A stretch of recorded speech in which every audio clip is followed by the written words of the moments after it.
All right, let's talk about the steps to getting back into your weight loss or deficit after taking a break. This is my week 1 wrap up.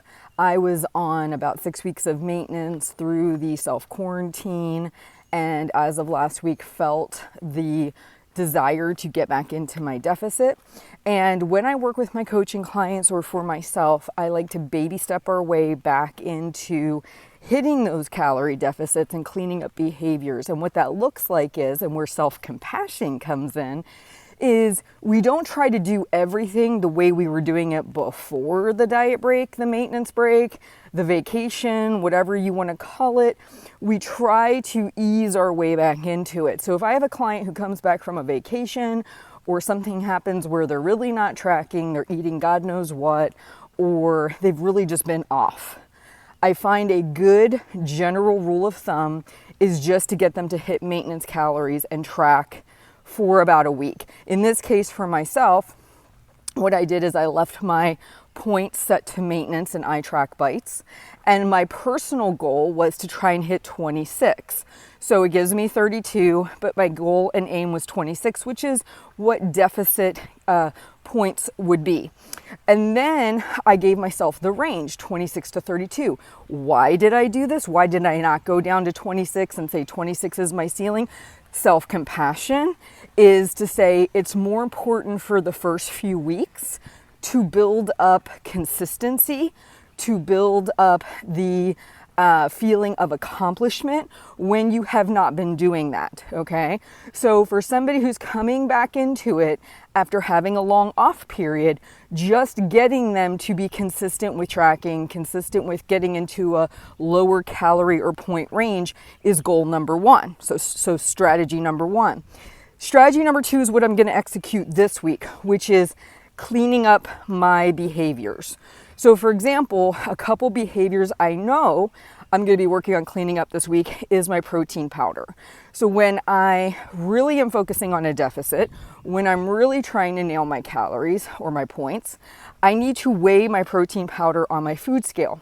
Because if I don't, I will easily take a scoop and a half instead of a full scoop if I just go based on eyeballing it or whatever. So that's one area. And the way that translates into calories or points, it's 50 to 1 point every time I do that, which does add up, right? So cleaning up that behavior, making sure that if I'm actually using salad dressing, I'm weighing it out, doing those little things that are going to secure that my calories and or points are actually accurate. So step number 1, getting back to consistency, building up your kind of self-efficacy around that, getting you back into doing something positive with how much you're eating.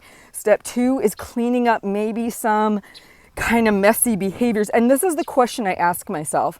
If this was my job, say weighing and measuring food, tracking food, how would I grade my performance?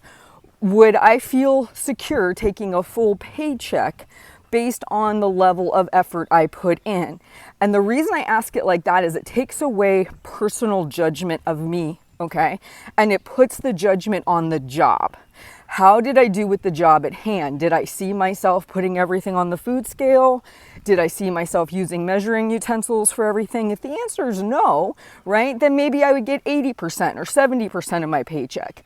And that's how I want to think about it versus, oh God, Heather, you're so lazy. Why can't you? I'm not going there. I would encourage you not to go there. Make it about the job, not you, okay? So this is how we want to think about getting back into a calorie deficit, getting back to weight loss goals. And if you're somebody who doesn't track calories or doesn't track points, same applies. Everything applies. Are you eating enough to justify being fairly close to either maintenance or a deficit? Clean that up week 1. If that means portioning out your food, if it means just going back to writing down what you're eating, taking pictures of it, whatever. Then the next week, what can you clean up as far as sloppy habits? Are you putting all your snacks in bowls or eating it off plates, or are you still eating out of containers in the pantry? That could be something that you think about cleaning up. If you're cooking, are you measuring out your oils and things like that, or are you just like pouring freely from the bottle? Those would be little things that you could start to clean up in week 2. So week 1 is getting somebody back to tracking, back to trying to hit at tops maintenance calories, but hopefully a little bit below. And then week 2 is cleaning up sloppier behaviors that maybe you weren't super focused on during your break.